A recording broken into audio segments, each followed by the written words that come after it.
Hi, and welcome to Class 7 through Gym Play Services and Colorado State University, Pueblo, reaching and teaching students from low economic backgrounds. My name is Carolyn Heller, and I am one of the presenters, and I feel very honored to be able to take the time to share some of this information that I've learned from my experiences and research as a classroom teacher and as well as a school counselor. So I hope you enjoy the presentation. There are a number of videos and some supplemental materials that I have linked in Google Classroom underneath this particular video recording. So the videos I'm not going to show live in this presentation, but I will tell you this would be the time to probably stop this presentation, go to Classroom and watch the video, or if it's easier for you to watch them on your own time, that will suffice as well. All right, so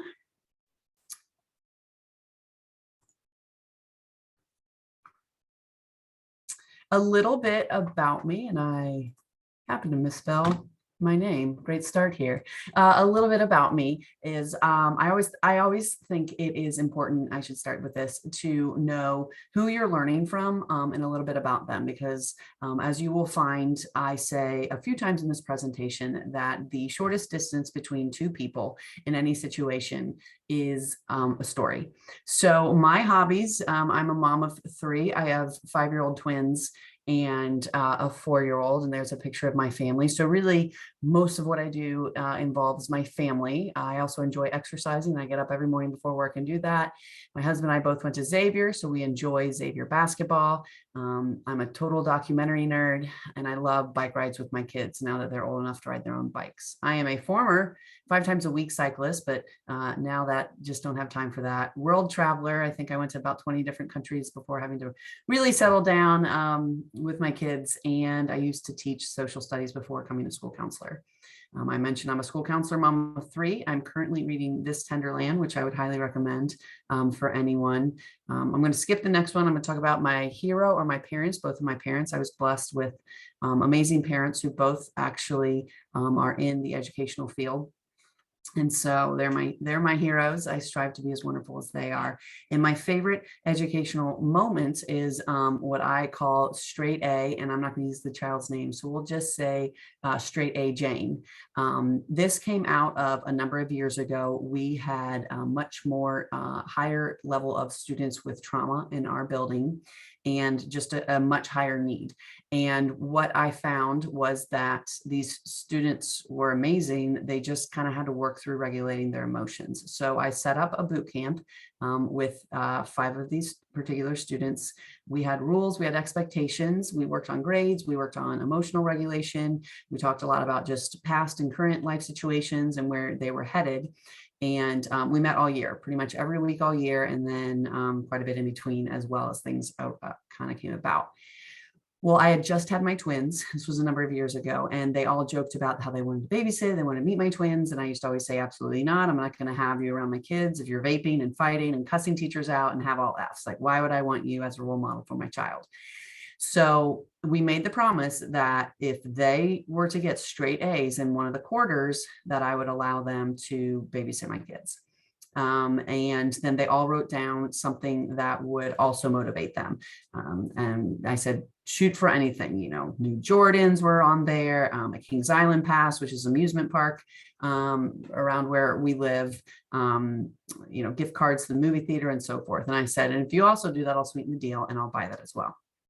Well, one of the students bought into kind of my rules, which is rule number 1, always be nice. Rule number 2 is do your homework. And rule number 3, do not do anything that would hurt yourself, meaning risky behavior, vaping in the bathroom, getting in fights and things like that. And if you follow these 3 rules, then, I am available to help you more than I would just as a school counselor. I'll stay after school, I'll eat lunch with you, I'll provide lunch and all these things if you are really buying into this. Well, this particular student, her 4th quarter, just worked her tail off and ended up getting straight A's. And she went from kind of a lot of F's to straight A's, and I was so proud of her, and I still am. And she is actually about to graduate high school and go on to nursing school. So she's an amazing success story. Her parents had her when they were 12, and 14. So a lot of credit to them for being able to raise an amazing young girl at such a young age. But to sweeten the deal, I also bought her a pass to this amusement park, which was pretty expensive. I used my own money for that.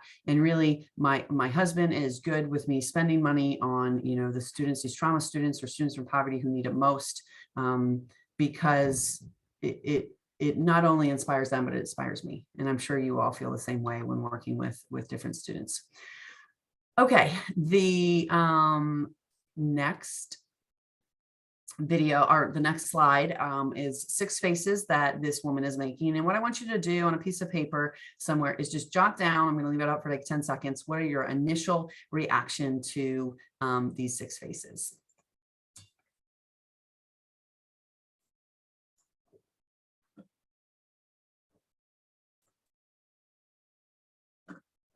All right, kind of keep that in the back of your mind, or you can kind of forget about it until we revisit it in a little bit. All right, moving right along. So the next 4 slides are going to be different notes, or excuse me, different quotes that I have pulled that have been pretty impactful for me. I'm going to read them out loud. What I would like you to do as I do so is just reflect. And again, maybe on a piece of note paper, just jot down kind of how this impacted you or resonated with you. So the first one is from the Dean of USC's College of Education. He writes, "That's at the core of equity, understanding who your kids are and how to meet their needs. You are still focused on outcomes, but the path to get there may not be the same for each one." The next one, this particular individual is a Harvard economics professor. He states, "Poverty is not just a lack of money. It is not having the capability to realize one's full potential as a human being." This next person probably needs no introduction, but Michelle Obama says, "If your family doesn't have much money, I want you to remember that in this country, plenty of folks, including me and my husband, we started out with very little, but with a lot of hard work and a good education, anything is possible, even becoming president. That's what the American dream is all about." And then finally, Eric Jensen, who I will reference a few times in this presentation, who's really kind of like, he's out of Hawaii, kind of a guru on poverty and education. He states, "A no excuses mentality means that even if you believe it should be students' job to be engaged, you accept that it's your job to engage them." So I have all 4 put up here for you as you kind of reflect on what they mean to you, and maybe jot that down on some notes.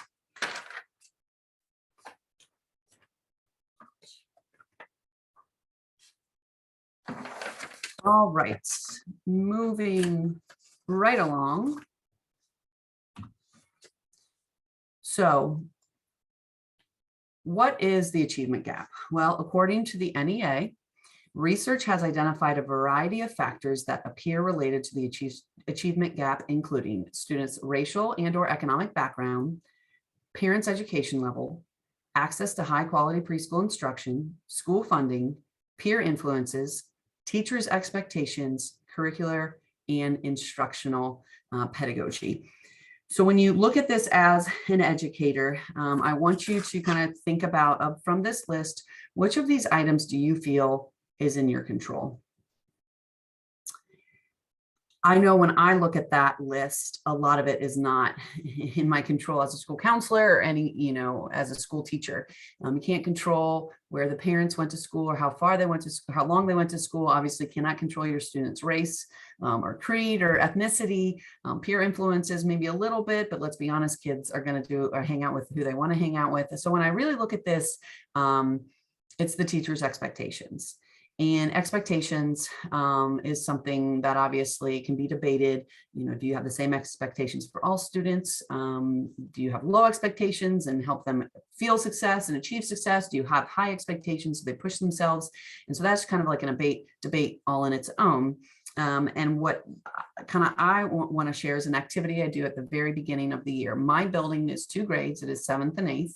And so at the beginning of 7th grade, to introduce myself as their school counselor, I go in and I provide something called a needs assessment, which lets me know as the school counselor, what are the barriers that that student identifies to their learning. So what's keeping them from being successful? And before I give them that survey, what I do is I pick 2 students, and as they're filing in and I'm saying hello to everyone as they come to class, I'm kind of taking note of who I want to pick. And I pick a really tall student, which in middle school sometimes is the female, and I pick a really short student, which sometimes ends up being a boy, or anything in between. Sometimes it's 2 girls, 2 boys. And what I do is I take 5 of our what we call SOAR cards or SOAR points, which is our PBIS, like caught you doing good, positive rewards. And so it's like money, if you will, that they can then use at what we call our SOAR store at lunch to buy different items. And I take 10 of them, which is a lot, of currency. And I'm pretty tall. I'm like 5'9", 5'10". So it's easy for me to go to the highest point in the room and put these 5 cards up high. And what I do is I say the only rules are the first person to get these gets to keep them, and you may not hurt one another. First person to get them gets to keep them. Go. And there's some giggles or hesitation or some scrambling, but typically, obviously, the taller student just takes them down. And then it's over. And then I say, thank you, that was all. And usually it's met with like, boo, hiss, like that's not fair. And then when I hear that that's not fair, and it just happens always like clockwork, I turn to the class and I'm like, what do you mean this isn't fair? I had very simple rules. You can't hurt each other and you got to be the first one to get it. I put it somewhere and boom, this student got them. And they're like, the first thing they obviously point out is he's really short and she's really tall. And I'm like, okay, so why is that not fair? They explain it in their 7th grade, minds. And I'm like, act like, oh, I get it now. Okay. So what do I need to do to make this more fair? Sure enough, the kids will say, put it lower. And I'm like, but that changes my expectations. And my expectations were to get the cards from this high perch in the classroom. I'm not going to lower my expectations and offend this student by thinking you wouldn't be able to get the cards. And so I put the cards back up and I'm like, so what needs to be done to make it fair? And they're like, well, maybe the student needs a chair. And I'm like, absolutely. Like they could stand on a chair. What else? And then there's a myriad of things that, they suggest. They could ask the taller student, they could ask me, they could jump. Kids 7th grade, again, they'll be like, get a pogo stick. I'm like, does anyone have a pogo stick in their backpack? But typically the rational answer is just get a chair and then that student will be able to grab them down. We do that. That student gets the 10 SOAR cards. Both students end up with 10 SOAR cards. They sit down, they're both happy. And I explain that just because the second student needed a chair, it did not make their 10 SOAR cards any more or less value because they needed something. I equate it to when I was in high school and I met something called geometry, I needed to go to a tutor twice a week just to get the good grades that I was hoping for myself.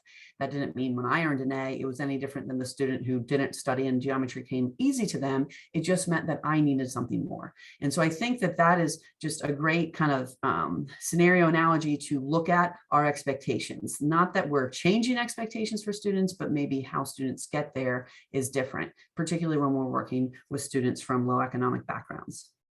I also think in terms of teacher expectations, it's important for teachers to remember when we're working with students to be the thermostat and not the thermometer. And many students will not meet our expectations despite the amount of scaffolding and support that is provided, maybe even accommodations, modifications. And I heard that quote from a friend of mine once that said, I need to be more of a thermostat, so in control, than the thermometer. Because as we all know, our response, our reaction in the classroom with the students very much dictates how they will respond. And we're like modeling to them. And so with all of this, I often ask myself, is our school equal or is it equitable? And is your classroom equal or is it equitable? Also, do you have an inclusive classroom or an exclusive classroom when it comes to working with students from low economic backgrounds? An example would be you're wanting to get to know your students and you're having them do a writing prompt and you say, tell me about a vacation that you went on this summer. Well, that might eliminate a lot of students and might make them angry because they didn't go on vacation. They've never gone on vacation. A different way of wording that would be, Think about a dream vacation and write down 3 details. Just explain 3 details of your dream vacation. When I taught social studies, some of my projects, now that I'm looking back, were extremely exclusive.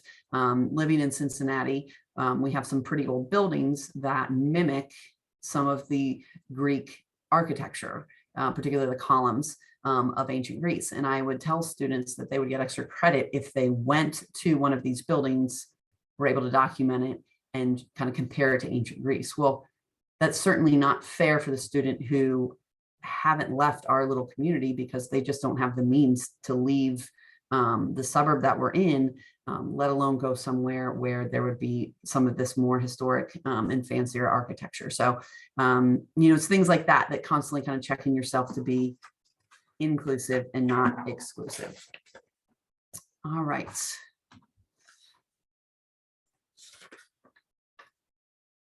So the next slide I want to talk about is what is the achievement gap?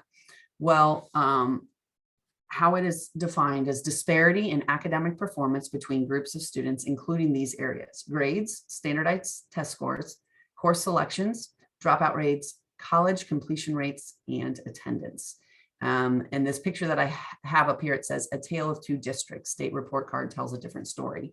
When the grading for many states changed from just looking at your overall percentage to breaking it down into subgroups and being graded that way, many of these high achieving districts started failing in areas of subgroups, particularly students from low income, because you can kind of hide behind the masses if a majority of your district's doing well.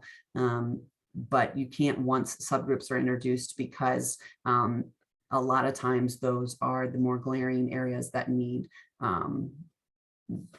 extra help and work. All right, so human capital versus social capital.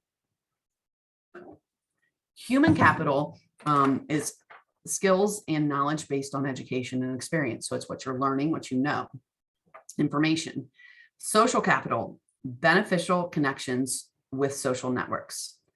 Human capital is the gateway to social capital. For example, if you go to a more prestigious school or more prestigious college, or you earn a scholarship and are able to go to some great summer camp where you are meeting, very connected and influenced people, or even if you don't earn a scholarship and you go to the summer camp, that social capital, that connectedness is really going to be extremely important. Think about, some of the higher top rated colleges, universities in our country. A lot of times, that old saying, it's not what you know, it's who you know. Social economic status thus includes measures of parent occupation and parent education in addition to family wealth. One of the articles that's posted that you could read about is by Daniel Willingham, and he writes about why does family wealth affect learning, and just kind of feeds into the many factors of that. It can be somewhat, I guess, discouraging to know, okay, well, your social capital really has a big impact on your success. And typically, if you have strong human capital, you go to a good school, you're surrounded by like-minded people. And that can be very discouraging for schools that are working at 100% free and reduced lunch. However, the teacher is not going to replace the kid sitting next to you in class whose father happens to own the business of the field you're going into. But a teacher can be that social capital for individuals who do not normally have that type of exposure. The reason I have a picture here, and this is the clearinghouse where you win, they deliver the balloons and the check and you win a ton of money. The reason I included that is because a startling fact is 70% of lottery winners declare bankruptcy in the first 5 years of winning. And that stat just supports this human capital, social capital. So like you could give someone a lot of money, but if they don't have the connectedness and the really whereabout of how to save, spend, invest, and use money, it's not going to do any good. Or it could not do any good. A story I want to share is about a student a number of years ago who was homeless when she was with true homeless, kind of figuring out where she would sleep every night in a way with her mom. And I became very close with the student, and through building trust, did become very close with this mother. The mother was a bartender, and worked in a bar that was not in, it was just in a really rough area of town, known for a lot of drug use, many police calls, murders, just a rough area. And that is where it was on the fringes of our school district. And that is where they were kind of bopping around to different houses and figuring kind of truly couch surfing. Well, through some trust and conversation, and talking with the mom, I found out that she had lost her license.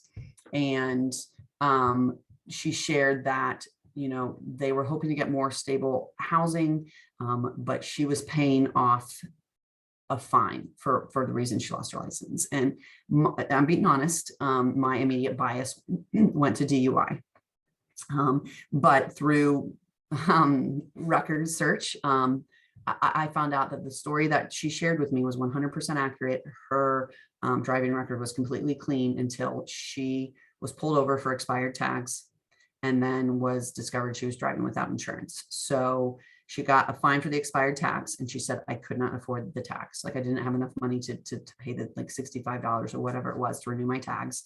And I certainly didn't have enough money for car insurance. And so she got her license taken for this, and an $1,800 fine for driving without insurance. And so she was working as a bartender, fabulous people skills, a lot of really great work skills with this very special individual. But she said, I have to work at this particular bar where I make an average of $50 a night because I'm able to walk there, because I don't have my license, or if I do drive illegally, it's close by. And so it really opened my eyes to this poverty cycle, and how it's just really hard to get ahead, and you're just slapped every turn with shut door and let down. And so I connected her with a local church that actually did something called a dollar club, where their parishioners every month would take $1 of whatever they tithe, whatever they gave to the church, pull the money together, take applications for a cause to then donate the money to. And so I did submit her to be a candidate for that. And she was granted the money to pay the fine, to have enough to get insurance at the fee that she now was going to be tagged at for a while, and just a little bit money to get ahead. Things were looking good. I was like, wow, you can have these type, different jobs, or even bartending at a place downtown where you're going to be making, you could be bringing in up close to $1,000 a night on Friday or Saturday nights if there's like a game or something. And so in my mind, I'm like, here we go. We got this set. Well, I'm sitting 6 years later, and this individual is working at the same bar.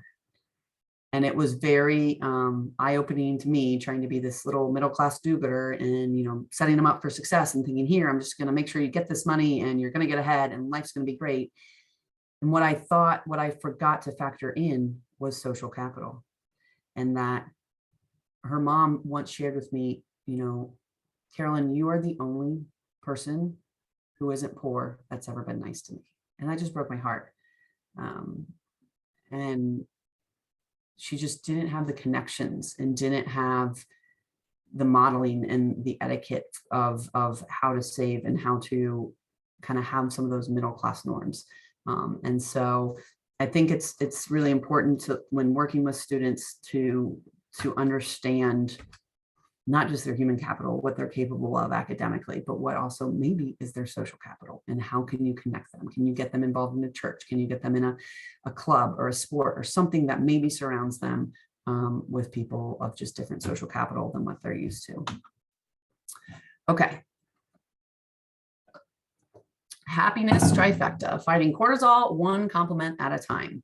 Toxins, chronic and acute stress, poor nutrition are leading factors to the shrinking of vital brain development. The release of oxytocin, which sends positive self-affirming signals to our brain. It's often called the happiness drug. Oxytocin, along with dopamine and serotonin, make up what's called the happiness trifecta. They increase the production of neurochemicals that lift your mood. I have two videos. I know that I just have one on the screen, but I have two really great videos that I think will complement and explain this to you. The first one is an MSNBC video, which again, I'm going to include all of these in Google Classroom underneath my video and presentation slides. And the second is about the reptilian brain. And talking about what happens to our brain when we are met with stress. And there's four things, which is freeze, fight, flight, or fawn. And when we are met with stress and, our brain goes into that limbic system, that reptilian caveman type brain workings at the bottom, where the core meets, the high functioning part of your brain sends all of its energy to this part of the brain. So when a student is under just constant chronic stress, they are not able to have this part of the brain, the prefrontal lobe, the hippocampus, work properly, which is in charge of working memory, executive functioning, and reasoning. So please watch those two videos. You can pause now if you're really kind of into this topic. If not, go back and watch it because there's just a really great information. So the hippocampus, which is part of the frontal lobe, is responsible for working memory and reasoning. Working memory as like your fluid intelligence, meaning you know more after 4 years of college than you did at the beginning of college because you were learning, you were advancing your brain, you were growing your brain, you were advancing your studies. That is how your intelligence grows. Eric Jensen, who is, I mentioned, a leading kind of author or expert in this area, said that the hippocampus responds and grows with something as simple as love and attention. And I have an image here of just the difference between a trauma brain and a normal brain and the hippocampus. Love triggers oxytocin to fight cortisol, which is the stress hormone. So if you really want to fight back on some of the stress that gets sent to students' brains and literally kind of makes them go a wreck, sometimes it might just be grabbing their hands, that touch, looking them in the eye, telling them, I'm here. I want to listen. You seem like you're really upset. Complimenting kids. Some of these things that you are already doing to affirm your students and make them feel so loved is not just for fluff and not just to build a good relationship. It is to actually help the reasoning part of your student's brain to function properly. I had a student a number of years ago who, after many tests at children's and psychologists and doctors, it was revealed that her brain did not naturally release serotonin. And even through different medicine that was supposed to trigger that, it wasn't working. So despite being athletic and pretty and funny and smart, she was in deep depressive state. And one of the studies that her parents shared with me that came from children's was that movement was the closest thing to replicating and kind of triggering that serotonin. And so her and I, when we would meet, I even offered to do it daily, we'd get moving. And she was fast and I am not. And I've had foot surgery recently or within a couple of years. And so it whipped me in shape, but I could just tell it was, even if it was for those 10 minutes that we were moving, she was having that release and felt good. And so what can maybe possibly movement in your classroom before a test or just movement breaks do for your students' brains? Okay. Improving executive functioning skills and working memory, one high five at a time. So brain syncing. Our brains begin to look and behave similarly to the people around us. Think back to kind of social capital. We might not be the biggest connection that a student's going to make for having a better life, but we, in that moment for them, can be the biggest influence of how to behave and act and work hard. You can be that role model for your students. Your mirror neurons are highly involved in syncing behaviors. These brain cells can activate when you perform a task and when you observe or hear or feel a task being performed by someone else that you may be interested in doing yourself. I know this sounds like a crazy comparison, but have you ever watched someone else kind of get their back rubbed? I don't know for you, but for me, it does. It triggers like just I get relaxed. I'm not the one getting a massage or having, but that's the kind of the simplest way I can be like, oh, brain syncing. It's just like you're feeling what they're feeling by just being in their presence. 1 and done, 2 and 20, 3 and 30.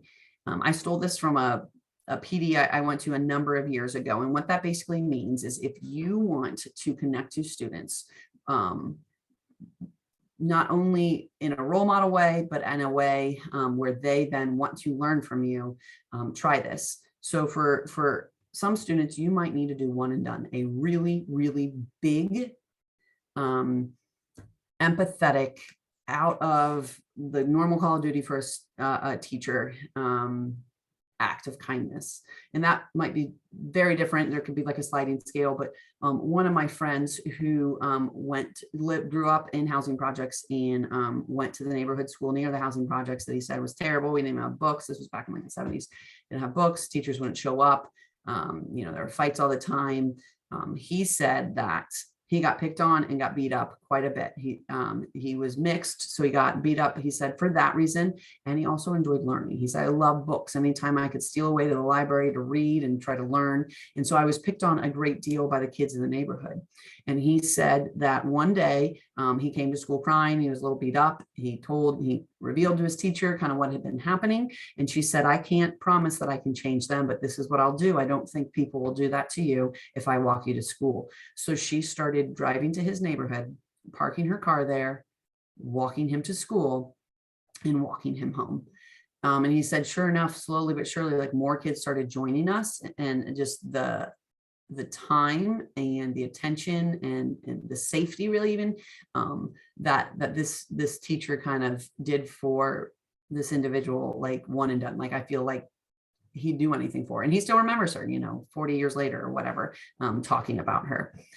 It could be something as simple as you give an extension or a redo on a test that you don't normally do because you know that the student was under a great deal of stress, and you think, you know what, I'm going to give you an extension. I'm going to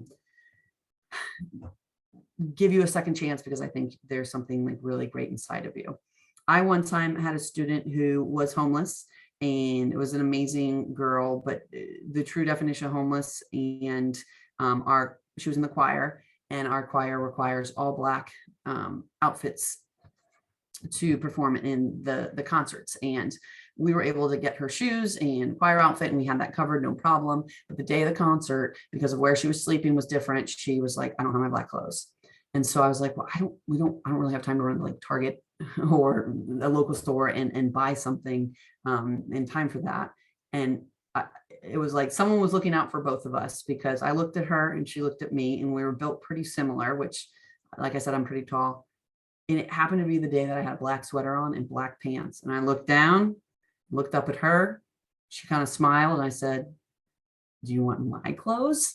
And sure enough, that poor thing, as embarrassing as it probably was to be in Miss Heller's, Black pants and Black sweater, she did it. And she was still able to be in the concert and feel a part of it. And, I went home wearing the like lost and found, kind of universal clothes that we give kids when they wear like an inappropriate shirt or something. So I had her, like I knew I had her, and I knew that like what I asked of her, which was to work hard and be here, come to school. She wanted to work hard for me because I did that 1 and done. 2 and 20 simply means to invest 2 minutes in a student for 20 days. And if you kind of watch your phone or watch your watch, and 2 minutes can be kind of long when you're talking to a student, and somehow figure out how you can invest 2 minutes in 20 days and see where you are at the end of that 20 days. And if, this student is more likely to do work for you. And then 3 and 30, which is learn 3 things about each of your students outside of the academic realm in the first 30 days of school. And these are just good gauge. I would always have a roster and, kind of check off, have I done 1 and done for this student? Not all students got that. The 2 and 20, who's up for a 2 and 20, and then the 3 and 30. I'm going to have a roster kind of to keep myself in check. And it really helped me to be much more intentional with this kind of love and compassion and relationship building that I had with students. Eric Jensen also in his research has shared that kindness, warmth, and care can release chemicals to lower blood pressure in just 3 seconds. So TLC and character education and a lot of what these classes are about are a lot more than just relationship building. It physically can have an impact on your students. Abraham Maslow, which I think if anyone has taken even just like a high school level psychology class or know anything about the psych world, are familiar with his hierarchy of needs. And what he stated was people are motivated to achieve certain needs. And we all at different parts of our life have different needs. What you needed last week might be different than what you internally need next week. And when you're looking at this triangle, think about the students in your building or in your classroom. Where are they? You know, some kids, food, water, rest, security, that is guaranteed. They have that, but they struggle with friends, or they struggle to be successful. And then obviously self-actualization, which we are all kind of in and out of any given moment in a day, is reaching one's full potential. And the stimulation of trying to regulate stress and emotions make the brain sometimes go just in basic survival mode. And so I think that's important. And I lose sight of that. And I know, you know, a lot of teachers do as well, particularly like second half of the year. Are some of these misbehaviors that students are exhibiting true misbehaviors of defiance? Or is it that their body and their brain is in over kind of charge or overload, I should say, of just worrying about food, water, and rest, or security, or your basic needs? They cannot reach their full potential. They cannot be accomplished. They cannot keep healthy relationships because that is where their brain is going. Again, I think if you watch that reptilian brain video, it really explains how the brain is able to send different signals to different parts based on the stress that you're feeling, to make this a little bit more clear. Okay, so I do also have a video titled Neurogenesis that I would like you to watch around this time. You can hit pause. This is actually fairly new, and so is neuroplasticity, which is basically, you know, knowledge in your brain is not set, it's not crystallized, you're not born a certain IQ or have this certain potential. Like, that can grow with a lot of factors. What I will tell kids, and I've told kids, and it is so powerful when you find the right student to say this to, your DNA is not your destiny. And obviously you got to be careful about offending them with their family, but a lot of kids who come from trauma backgrounds or poverty backgrounds have sometimes strain with some members of their family for various reasons. The example I like to give is this family in our district who the parents, I think, have like maybe 12 kids, like all together too. Not well, there are some have siblings, but a majority of them were kind of put in emergency foster care in our district because of sexual abuse done by the family or by the parents to the children. And in some of the situations, some of the family members that they were placed with were verbally abusive, not so much emotionally or physically, but were still verbally abusive. And so the students came from a very different place, and it was like they were very scared of adults at first, the students that I worked with, but two of the siblings that I worked with, their story is so neat because the oldest one, who got kicked out of a bunch of classes her first couple of days of school, very mouthy, she refused to do work. We then set her up with a mentor. And what we have done is we've built through community connections, a lot of local churches and various people, a program called STEP, Success Through Educational Partnership, where someone comes for 1 hour a week and meets with the student. You know, hopefully it's a lot of academic based work, but a lot of times it's just like life talking. And we go through all the legality of having a mentor and someone in our building meeting with a student after school. But this has to be the best success story because this child who was horrifically abused, making poor choices in middle school, living in pretty dire poverty in her foster care placement, connected with her step mentor, this older lady who, when she first showed up and was wearing kind of like what I would describe as a grandma sweater and was very giggly and, talking about basket weaving, I was like, I don't know how this is going to work, but they became so close. And what that woman did for my student was she put her in a vocational summer camp where my student learned her love for auto mechanics. And she then went on to this vocational school later in high school, meeting once a week still, if not twice a week, with this mentor. I mean, she signed up for like one school year, and then here we are 7 years later, and she's still in this woman's life. After high school, my student decided to join the Navy, where she is an auto mechanic in the Navy. She sends me letters probably about twice a year about how she's doing. She's drug-free. She had a great GPA. She's doing well in the Army or Navy. She's making a great living. And again, I constantly reminded her, as she would get really mad at me that I can't do this work, and you're doing all this work, and my mentor's doing all this work, and I can't do it. You have too high of expectations for me. No one in my family's ever done anything. The best job anyone has ever had in my family was they worked at Walmart once. And I just reminded her, your DNA is not your destiny. You are the driver of your destiny. And you just got to believe in the people who believe in you, and really things are going to work out for you. And so another thing I do like to tell students, and when I break this down, is like, you have the capability to grow your brain. Maybe your mom and dad weren't smart. Maybe your mom and dad did a bunch of drugs. Maybe they did drugs when you were in the womb. But that does not mean that your brain is fried, or that you are going to have that brain that they had the rest of your life, or whatever the situation is. And really breaking down how the brain can grow.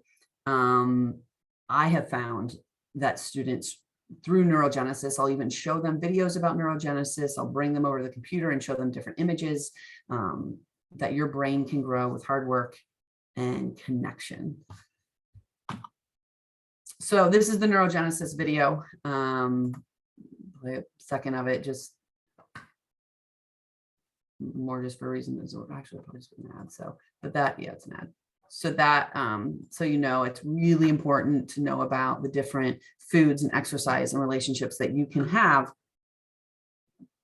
that will help literally grow your brain's capability.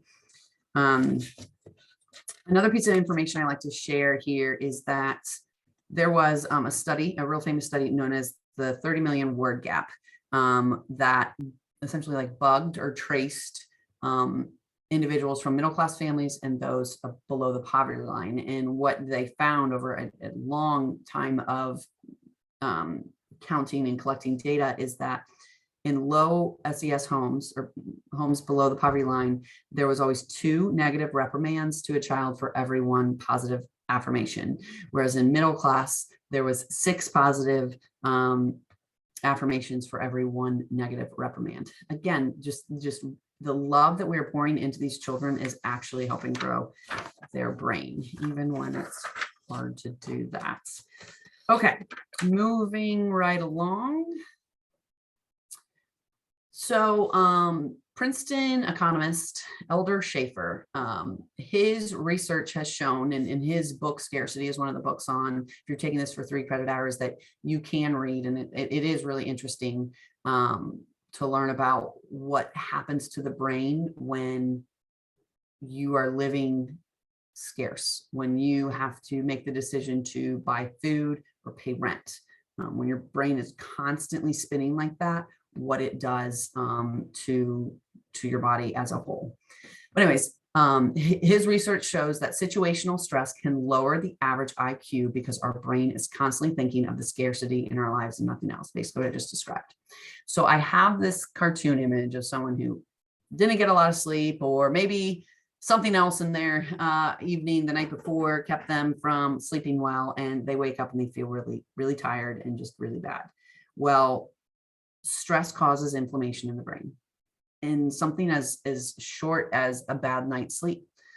It's not going to necessarily, I don't think, 1 or 2 nights sleep have long-term effects, but it is enough inflammation. And then that produces the inability to control impulses or make memories.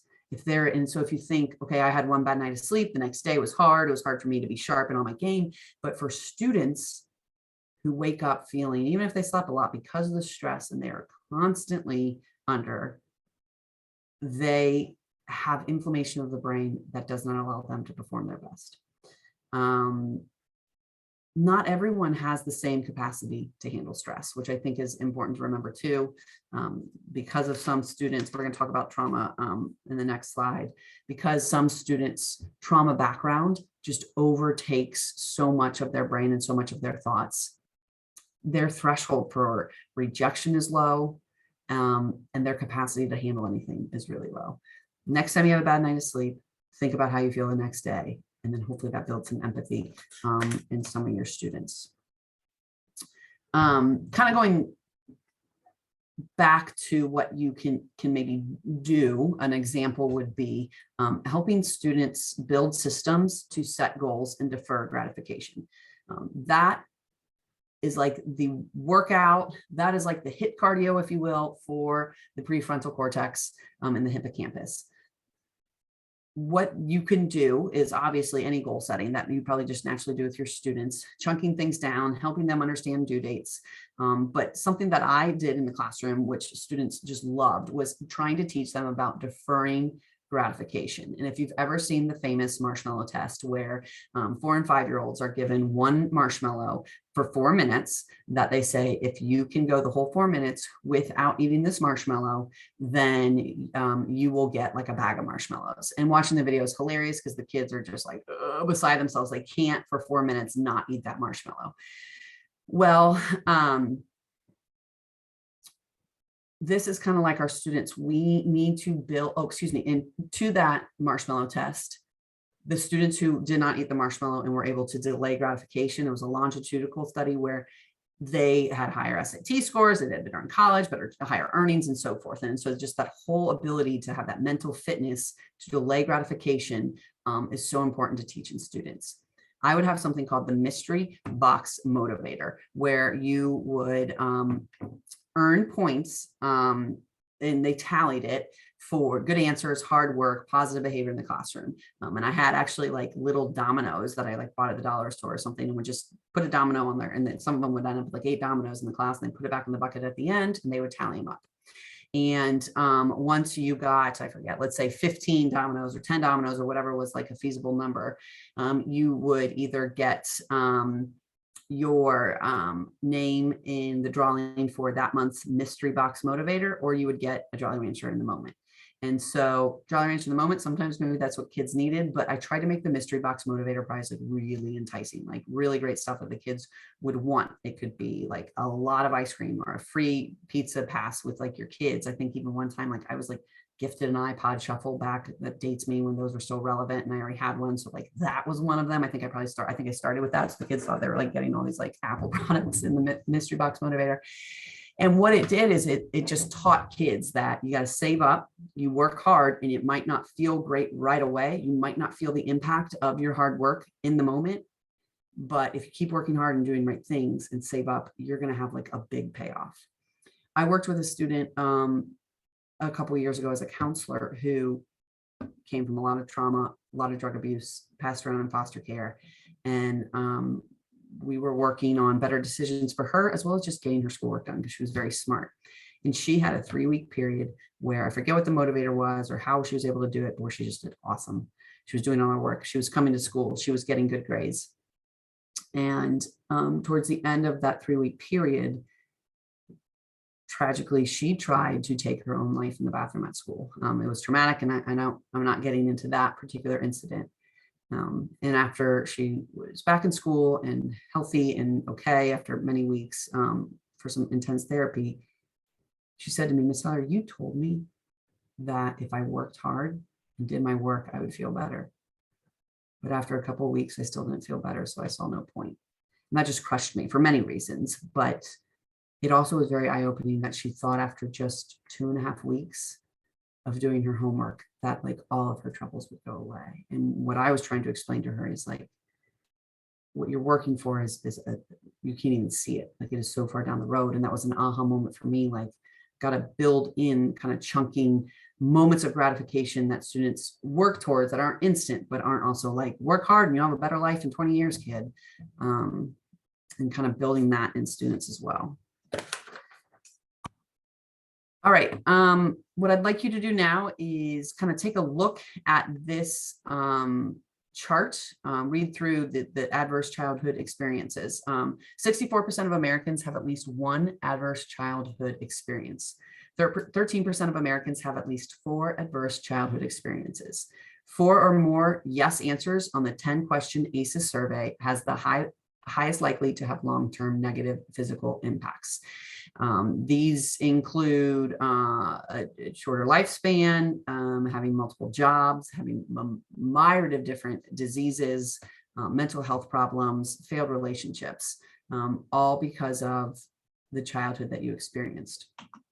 And so this slide, whether you have my slideshow open along with the video or you hit pause, what I'd love for you to do is to watch this video. It's also, with all the supplemental material in Google Classroom from Dr. Nadine Harris-Burke, who was the Surgeon General of California for a period of time, about ACEs and what these experiences do to children. And I also highly encourage you to click this link and take the ACEs questionnaire yourself to see what you experienced before the age of 18 and how that perhaps is even impacting you still today. The one positive kind of encouraging thing about ACEs is that the institute that puts this together said that the biggest factor, the number one factor for helping kids who experience a lot of ACEs is a consistent, constant, positive adult relationship, which we can't be constant. We can't always be consistent because we are just the educators. We can't go home with them. But for that moment in their life, for that school year, we can be that person. Ruby Payne, who is another leading scholar in the area of poverty. She grew up in poverty and has written many, many different books. The point that I kind of wanted for my presentation, wanted to share was that to summarize her work, to understand and work with students and adults from generational poverty, a framework is needed. This analytical framework is shaped around these basic ideas. Each individual has resources that greatly influence achievement. Money is only one. Poverty is the extent to which an individual is without these resources. The hidden rules of the middle class govern schools and work. Students from generational poverty come with a completely different set of hidden rules. Relationships are the key motivators for learning for students from generational poverty. Generational poverty is defined as 2 or more generations of poverty. So like your grandparents lived in poverty. Situational poverty can be described by, or best kind of identifies the 5 Ds, which is divorce, death, disaster, disease, and drugs, which might be contributing to why one would live in poverty. So these hidden rules among classes, I think it's really good for you to hit pause and study this chart. I also have it linked in the previous slide because it is what is motivating people from certain classes to achieve certain things. Dr. Payne comes under a great deal of scrutiny, as anyone who puts out theories. But what I have found in working with my students, who my school district does have a wide range of socioeconomic status, not so much that very, very wealthy. I mean, that's a very few kind, but it is very, very true if you read through these things and better understand what's going to motivate students who come from these various classes. There's also links in the supplements, the quiz for you to take, known as Could You Survive in Poverty? Could you survive middle class? And could you survive in wealth? Because as wonderful as being fabulously wealthy, the 1% sounds, there's a great deal of stress that comes with that middle class individuals, such as us teachers, assuming we're in the middle class, just don't understand. So I highly encourage you to again challenge your worldview and understanding and take that quiz as well.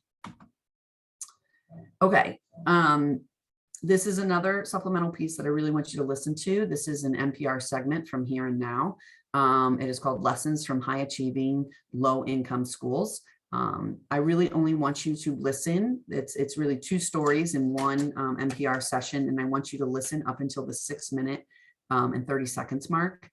It is so powerful. And one statement that this principal made out of Los Angeles, when I first heard it 9 years ago, completely changed how I worked with students. And what that statement is to not ask students why they didn't do their homework. Why did they throw that wad of paper across the hall? Why did they skip class? If you ask why, to anyone, it comes off as very attacking.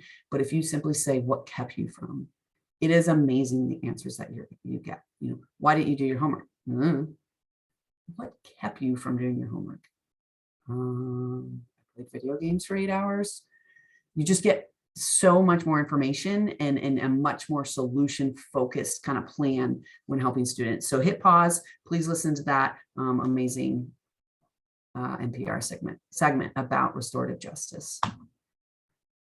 So I leave you with this. If you remember the woman's 6 faces at the beginning of the presentation, what those 6 faces are the basic emotions that doesn't matter if you're born in Japan, if you're born in South America, anywhere in the world, South America, it doesn't matter where you are, middle class individual in the Midwest of America, you are born with the 6 basic emotions, which are joy, anger, fear, surprise, disgust, and sadness. So therefore, what emotions are we promoting, teaching, and portraying to our students each day, especially students from poverty, who might not get the range of positive emotions displayed for them because of outside sources that are stressful for the family? How can we display and create these emotional experiences for our students? I appreciate you listening to this presentation, and I look forward to learning more with all of you at the virtual night. Thanks so much.